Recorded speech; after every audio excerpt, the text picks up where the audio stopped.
This video is brought to you by friend of the channel Squarespace. Stick around to learn more about them, as well as a special offer they're making available through my channel.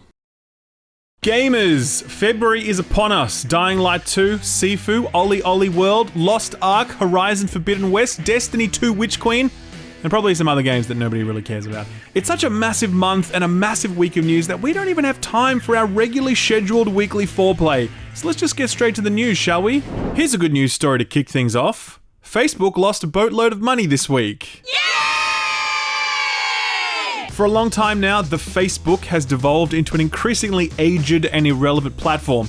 Old people still use it as an awkward hookup service and their number one source of vaccine disinformation, but most people below the age of 35 wouldn't touch this platform with a 40-foot barge pole. One time I asked some young people if they had a Facebook account and they laughed at me, like actual laughter. Like if someone were to ask you if you had a Stadia account.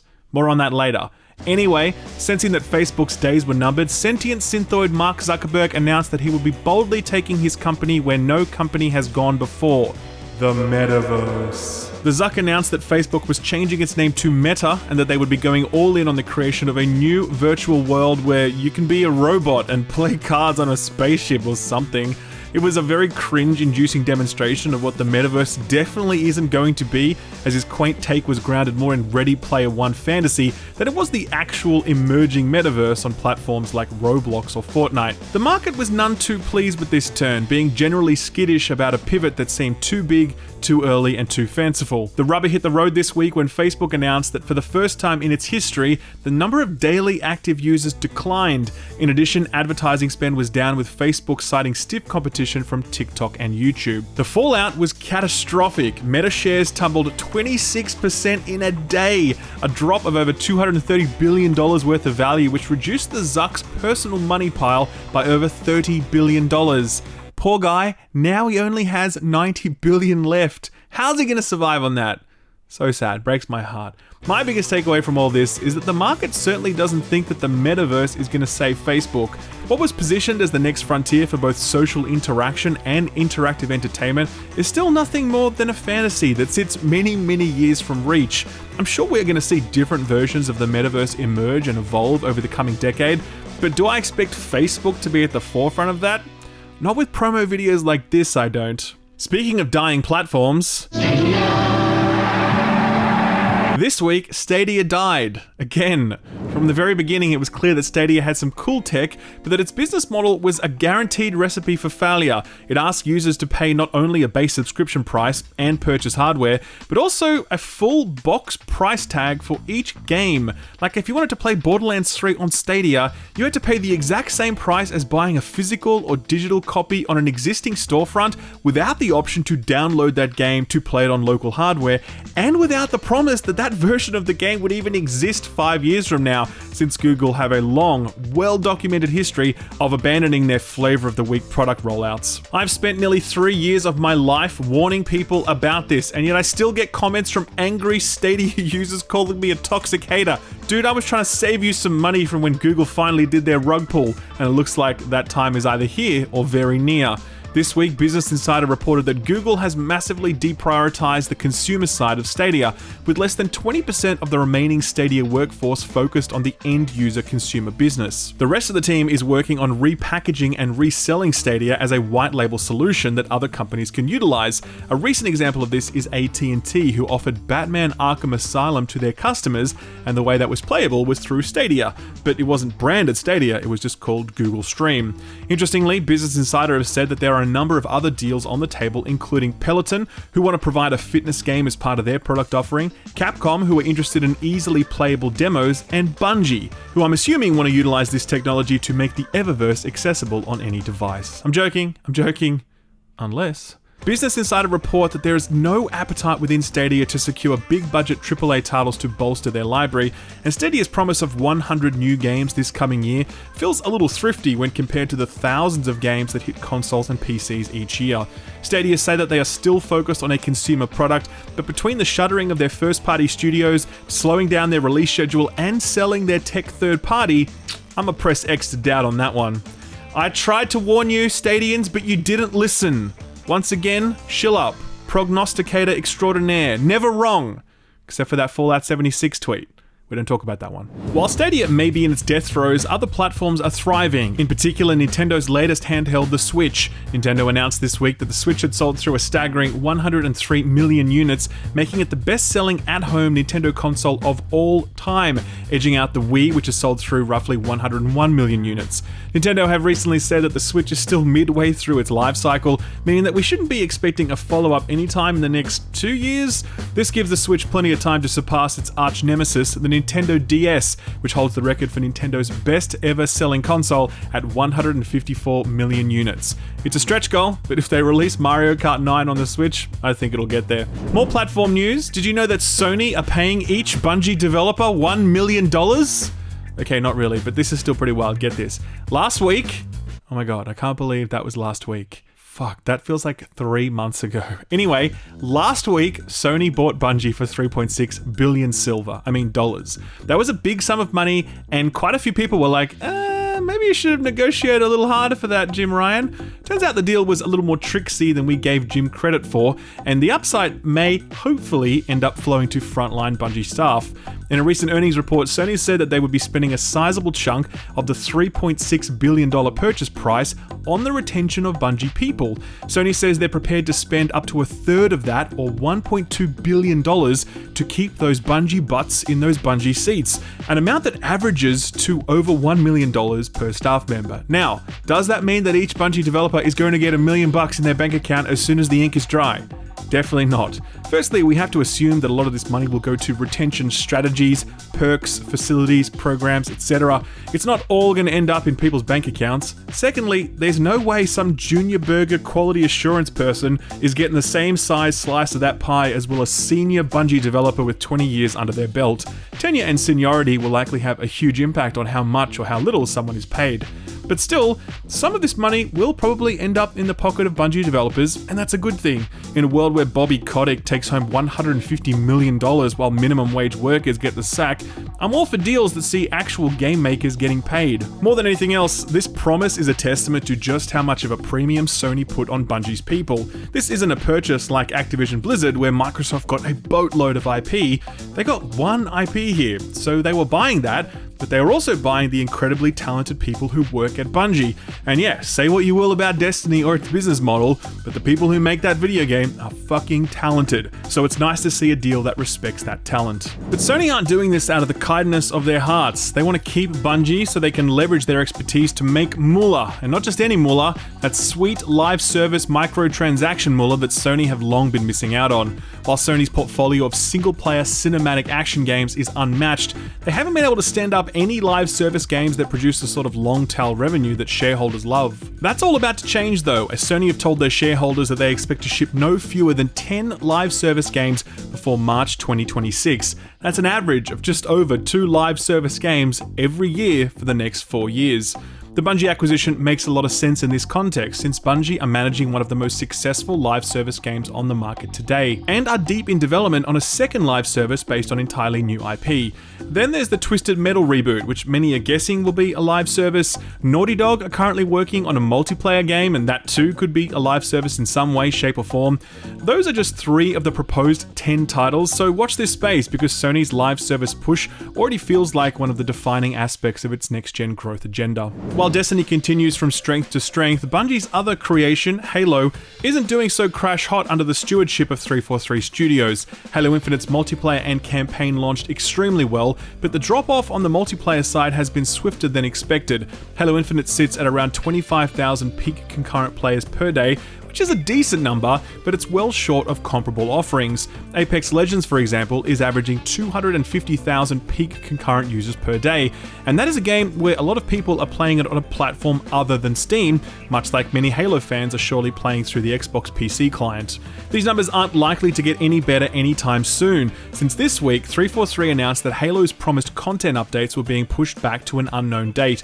Disappointingly, this content includes seasonal multiplayer updates, the promised campaign co-op, and the Forge creation tool. The last 2 of those things should have shipped with the game's release, so it really sucks to see them push back even further, especially when Infinite was already delayed by a full year after the legendary reveal of Craig, God bless him.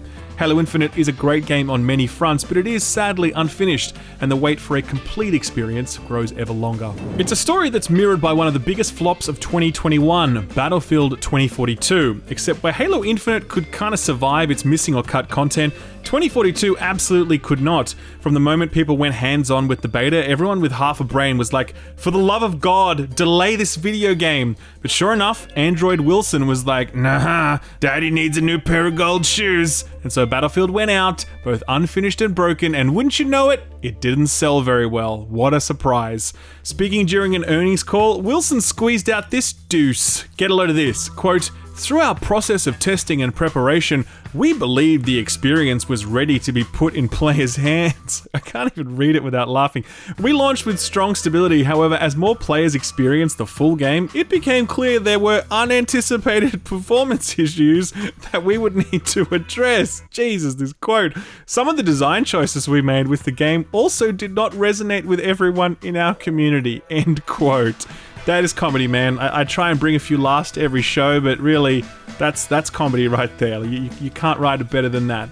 That little bit at the end about some design choices not resonating with everyone in the community? Yeah, no shit. Who'd have thought that if you tossed out pretty much every design pillar that underpinned this franchise, some people might be disappointed? Things were so bad that EA refused to issue sales number for the game. When asked for them, EA responded by saying, quote, Battlefield is less than 10% of our portfolio, so not sure what you'll do with those numbers, end quote. I'll tell you what we'll do with them.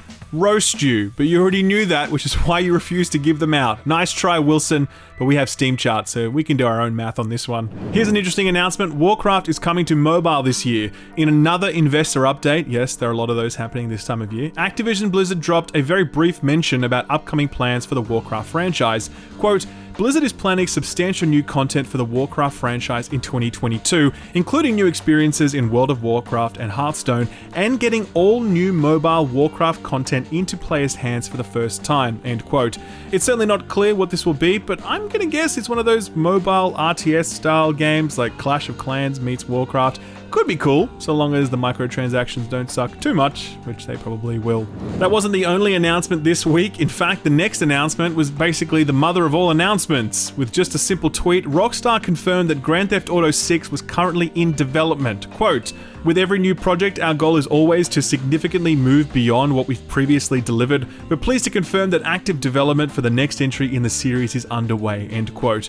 That really isn't much to go on, but it was enough to generate over 550,000 likes and 144,000 retweets. I haven't seen that much engagement since Troy Baker announced his NFT scam. Project. The announcement is the least surprising announcement of all time. GTA 5 has sold 160 million units, so yeah, obviously they're going to make a sequel to that. Obviously they've been working on it for a while, and obviously it's going to be ambitious since Rockstar are anything but lazy when it comes to their box releases. Updates, DLCs, and remasters are another matter entirely. The lack of details and fanfare here indicate to me that this one isn't anywhere near completion, so look forward to playing GTA 6 sometime in the next 3 to 5 years. Maybe 6. We're nearing the end of the news block, but don't worry, I left room for everyone's favorite segment, No Fucking Thanks. This week in No Fucking Thanks, Ubisoft asked, how could we win over our developers who have expressed outrage and disgust at our scammy NFT agenda? The answer? Give the developers some NFTs. Kotaku are reporting that this week Ubisoft started giving away NFTs to some developers as a means of celebrating the 20-year anniversary of Ghost Recon. What a shitty anniversary gift. To quote Kotaku, one developer likened it to the staff saying, "We hate crypto stuff," and Ubisoft responding with, "Okay, come get some."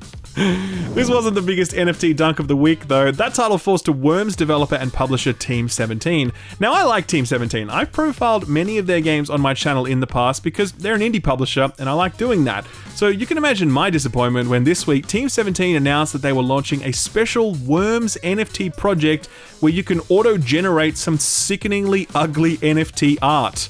As though there's any other type. The announcement was met with the typical ridicule reserved for these scams, but amplified by the fact that Team 17 publish a bunch of indie developers who have no problem at all calling out this rubbish. Aggro Crab is one such developer who took no prisoners when they publicly condemned Team 17's decision and said they would no longer be associating with them. Other developers joined in, and along with the general public outcry, Team 17 eventually did the walk of shame that is the inevitable endpoint of most NFT announcements, saying that they've listened and consulted, and they were changing course. What a surprise. Never seen a worm do a backflip before, but there's a first time for everything, I guess. Speaking of worms and backflips, Andy Wilson. Just a few months ago, this dude unironically said during an EA earnings call that NFTs were, quote, the future of our industry, end quote. This week, in his most recent earnings call, Andy said that NFTs are not something that EA are currently, quote, driving on, end quote. When the CEO of the company that won Worst Company in America 2 years running starts to bend the knee, it can mean only one thing. We're winning, people. We're winning. So, what got announced or delayed this week? Well, it's not exactly a release date announcement, but apparently Skate 4 is launching soon, TM. That's according to EA CEO and blockchain turncoat Android Wilson, who when speaking during a recent earnings call said that Skate was launching soon, whatever that means. To be honest, I think it's just CEO talk for it's coming at some point, but I want to make it sound like it's around the corner so you'll buy more of our shares today. More helpfully, he did confirm that Skate 4 will support user-generated content, which was something alluded to earlier by the dev team, so it's nice to know that that hasn't been left on the cutting room floor. Last week, we talked about a very shaky-looking release date for the upcoming Microsoft-published but PlayStation-exclusive Ghostwire Tokyo. Earlier, a late March release date had leaked onto the PSN, but it was quickly removed. Turns out, it was basically right. Ghostwire Tokyo has been confirmed for a March 25th release date. We've got our first in-depth look at the gameplay, and it looks interesting. I'm not sure about the actual gameplay part of it, but the setting and the aesthetic look fucking weird and cool, and I'm totally down for whatever they're going for here. Announced this week, the next big thing, or should I say small thing, from Shovel Knight developer Yacht Club Games. I say small thing because their new title is loving homage to the handheld era, as evidenced by the large pixels, the zoomed-in perspective, and the bangin' soundtrack. Take a listen to this.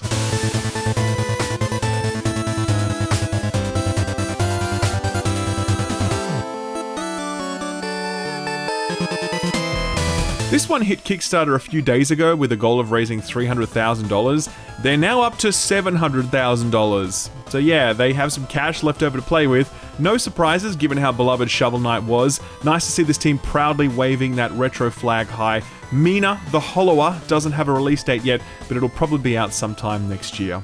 Here's something that no one expected, a new single-player Gwent game. Some of you might remember Thronebreaker, which was a standalone game that combined classic CRPG presentation and storytelling with Gwent gameplay. That one was a critical darling, but I'm not sure that it sold a boatload. It must have sold enough though, because this week IGN revealed that CD Projekt Red are working on a new standalone, story-driven Gwent-based experience. The title is known only as Project Golden Necker at the moment, and the only thing we really know about it is that it's apparently quite different from even Thronebreaker. CD Projekt Red weren't at all clear on what that means, so we'll just have to wait for more details as they drop ahead of the planned 2022 release date. And the only other announcement this week was for some boring C-tier MMORPG that no one plays, no one cares about, no one even knows exists except for the handful of nerds. Silence, Shillup! Let's talk Guild Wars 2, baby! The End of Dragons expansion release date has finally been announced, February 28th. We got boats, we got fishing, we got droids, we got giant sharks, we got turtles with frickin' laser beams attached to their shells. That was my Dr. Evil impression. Forget Horizon, forget Elden Ring, forget Lost Ark, forget Witch Queen. You've got 3 weeks to prepare for this expansion, so get on it. Austin out. If I still knew how to edit, I would have totally removed that little interjection. Sadly, I have all but forgotten how to edit in the 2 years that Austin has been doing that for me. So now I am powerless. He can basically put anything he wants into any one of my videos and there's nothing I can do about it. It is the reason I live in fear of Austin each and every day. Anyway, there was one delay rumor for the week, and it's quite a bummer if it's true. Rocksteady's The Suicide Squad may have been pushed back into 2023. The co-op shooter was fully revealed last year with an amazing looking trailer that gave us hope that, yeah, maybe Rocksteady could get this out by 2022. Maybe we could be playing the next Rocksteady game in under 12 months. Bloomberg, sensing our excitement, were like, psych! Reporting that sources close to development are saying that the game has been pushed into next year. That delay is significant given the fact that Rocksteady's last release was 2015. This team have been putting in the years on this one, so as much as it bums me out to have to wait longer, I'd rather they take their time and get it right rather than, rush it out the door and undermine the preceding 6 years worth of work. like basically every other AAA game does these days. Speaking of which, it's time for the review roundup, and the only major release this week was for Techland's Dying Light 2, which hit all platforms but the Switch, since that version has been delayed by up to 6 months. Kinda weird, but okay. Seems like the other versions could have benefited from a delay as well. Now, to be clear, I did play and review this one, link to my review below the like button. I had a pretty good experience in terms of performance, stability, and bugs. I played on PC, mind you, which appears to be the best platform to play on since the console versions run a lot worse, and they seem to suffer from a host of bugs that the PC version was largely free of. Regardless of which platform you're playing on, co-op appears to be wildly unreliable. Some people are reporting perfect performance, while others have been unable to get co-op working at all. This is unsurprising to me since co-op was disabled during the review window, which indicated to me that there were likely some big problems with it. All of this translates through to a very patchy critical reception. The game currently sits at a strong 77 on OpenCritic, with most reviews pointing out technical and narrative challenges that are largely outweighed by a familiar but enjoyable open world and some astoundingly good parkour. PC Gamer scored it an 84, saying, quote, "An underwhelming story but a massive, exciting sandbox of parkour and kinetic combat," end quote, while IGN scored it a 7 out of 10, saying, quote, "Dying Light 2 Stay Human is an ambitious zombie action adventure that's packed with top-notch parkour, an awesome open world, and every painful bug in the book," end quote. Ouch. My advice on this one, if you are keen to pick it up, perhaps wait a few months while Techland iron out the bugs. That way you'll likely get it on sale, and it'll work. Real shame to have to say that, given how long and hard Techland worked on this one, but that's just how it is. So what's coming out this week? Well, they warned us that February would be a huge month, and this week is proof that they weren't lying. First up is Oli Oli World, a sequel to the pixel-based 2D skater, and it arrives on all platforms today.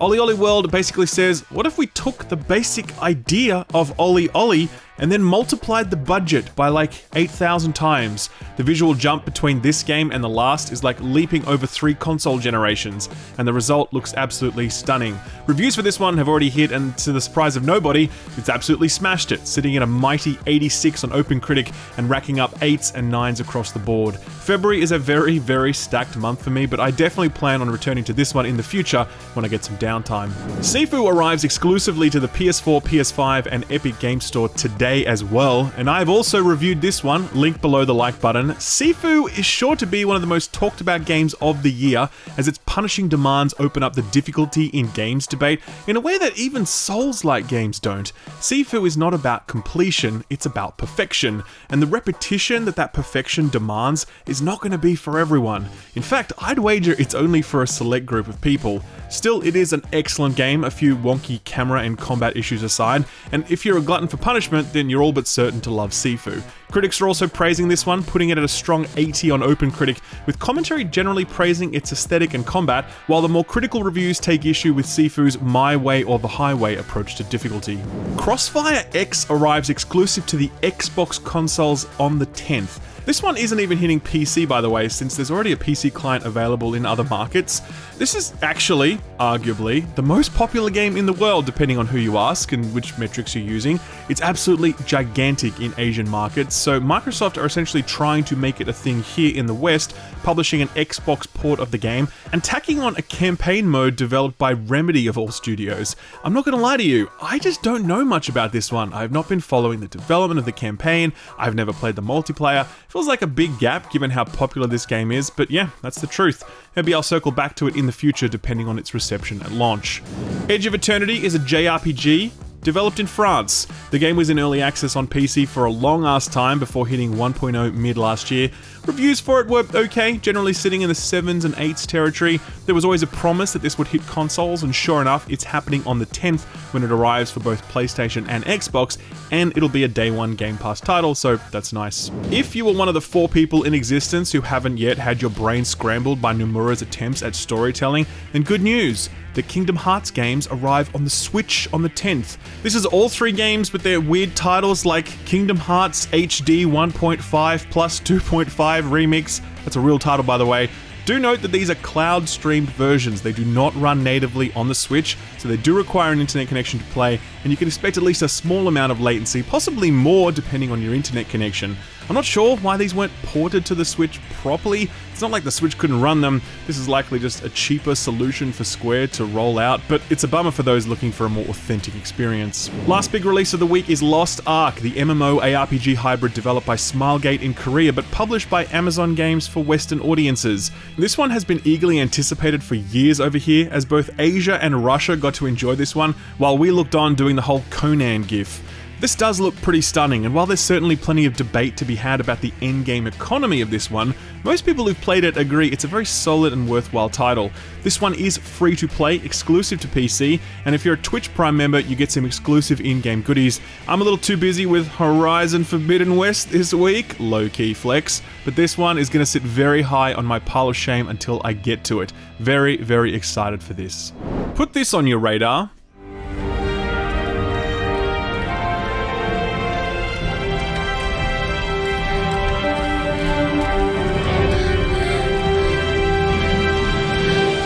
Planet of Lana was a game I saw last year and was keen to profile at some point, but it kept getting pushed back for whatever reason. It's from a newly formed indie studio called Wishfully Studios, who came together in 2018, and this is their debut game. I get the feeling that this team are veterans, as it would be pretty difficult to make something that looks this gorgeous your first go around. Wishfully describes Planet of Lana as, quote, a cinematic puzzle adventure framed by a sci-fi epic saga that stretches across centuries and galaxies, end quote. Not a bad line. This game looks to be a 2D platformer, but I'm gonna guess it'll harken closer to the likes of Inside and Limbo than it will Ori or Celeste. Wishfully also say the art you're seeing here is all hand-painted, and given how striking the effect is, I absolutely believe them. There's no release date for this one yet, but they do promise a 2022 release. It's confirmed to be hitting Xbox and PC, no word yet on PlayStation or Switch versions. I think this looks great. I'm keeping my eye firmly fixed on it, and if you'd like to as well, be sure to wishlist this one on Steam, as that always gives developers a helpful boost. I'll leave a link to the Steam page below. Sort of free stuff time, and it's a quiet week as we're settling into the mid-month groove. At this point though, all of your Twitch Prime games, your PS Plus titles, and your games with gold are available to add to your libraries, so get in on that. Kind of a slow month across the board for all three of these platforms, but hey, can't look a gift horse in the mouth. Epic continue their weekly giveaway-arama. Right now you can grab the excellent Ukulele and the Impossible Lair, but on the 11th that'll tick over to Windbound. Now I play this one and it's okay. It's got a pretty sing-song structure that you settle into and get over pretty quickly, but the experience of exploring is nice, as is the process of building and sailing your raft, which, believe me, is not easy at all the first time you sail it. This is one of those chill games that's really nice if you're just looking to de-stress after a tough day, but yeah, don't expect it to knock your socks off. Outside of that, the only thing to really point to is an impressive Game Pass refresh. The aforementioned Crossfire X is on there, great for anyone keen to check out that Remedy-made campaign. Dreamscaper is on there. Now this is one I've had my eye on for a long time, as it was in early access on PC for a number of years before shipping 1.0 last year to solid reviews. This is a more ethereal take on the ARPG formula, which is nice because ARPGs are typically very spammy, mile-a-minute experiences. If you've been interested to try something like Diablo or Path of Exile but found it all a little too much, then Dreamscaper might be a great fit for you. That's not all though. Xbox Edge of Eternity is in the mix as well, as we mentioned before.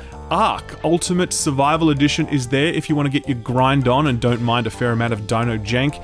And final shout out to Telling Lies, a follow-up to one of my favorite games, Her Story. While not as well received as Her Story was, I'm just glad that games like this are getting made, since they're an entirely unique proposition, and I love how they ask you to actively listen and research to catch inconsistencies. Few games nail the detective thing better than these games do, so it's worth checking them out for that reason alone. Our feel-good story for the week is one I wanted to cover last week, but we ran out of time, so here it is. Hello Games. You might know them as the makers of No Man's Sky, but before those perilously dangerous Icarus-level heights, Sean Murray's studio made a little game by the name of Joe Danger. This was originally a PS3 exclusive, if you can believe it, but eventually it found its way onto Xbox 360, and then eventually, in 2013, it made its way onto iOS. Updates for that iOS version continued for quite some time, but would eventually cease, and an update to the Apple iOS operating system would eventually render the game unplayable. Enter Jack, an 8-year-old boy diagnosed with autism. He loved Joe Danger. He even had little motorcycle toys that he called his Joe Dangers, so when the game eventually became unplayable, he was very upset. Jack's father, one of the many MVPs of this story, was determined that this would not be the end of his son's love of Joe Danger. He wrote to Hello Games imploring them to provide an update that would make the game playable on the newest iOS version, and wouldn't you know it, Hello Games listened. Sean Murray and his team were so moved by the missive that they got to work, patched the game, pushed it out onto the iOS store, and boom, Jack was able to keep playing Joe Danger for as long as he damn well pleases. I continue to be impressed by Hello Games. Yeah, there was all the No Man's Sky launch stuff, sure, absolutely. But ever since then, they've consistently proven themselves to be decent, hardworking people who put out an amazing product while asking for very little in return. Few studios would have taken the time to respond to a letter like that, let alone update their game on the back of it, and in an industry that can often disappoint you, I think these stories matter. A lovely note to finish on then, ladies and gentlemen, for this is the end of the episode. I thank you for sticking around and making it to the end. If you are here, and if perchance you enjoyed yourself, then pray, hit the like button and smasheth the subscribe button. Mayhap you deign to make a return. Dingeth the notification bell, for it shall summon you back when the time is right for more lukewarm takes and spicy NFT dunks. I have been Shillup, you've been a great audience. I'll catch you next week with my Horizon Forbidden West review. Are you an artist, photographer, or someone who works in the visual mediums? If so, I'm jealous of you. I wish I had skills like that. Imagine being able to draw something and it not look terrible. That would be cool. Anyway, if you fall into that category and you are looking to promote your work, then you might want to think about publishing a portfolio somewhere, and there's no better tool to help you do that than Squarespace. Squarespace have ready-made portfolio templates that you can select and immediately begin customizing to your personal taste. When you're happy with the design, you can begin uploading your work, and it's going to look super professional because that's Squarespace's speciality, professional-looking websites. It's not just about looks though. Squarespace can help you promote your work through email campaigns, through SEO tools, and through social media integration, so your work can be discovered and shared. You don't need any knowledge or experience to get started with this stuff. Squarespace have put in all the work to make the entire process so easy and so seamless, even for absolute beginners. As I mentioned earlier, Squarespace are a long-running partner of this channel, 3 years running now actually. I really appreciate that support. Squarespace are helping me turn my passion into a career, and that's what they do for a lot of people, because if you want to turn your passion into a career, then a website is a really good place to start. To get started, visit squarespace.com, and if you really want to get serious, visit squarespace.com/skillup to get 10% off your purchase of a website or a domain name.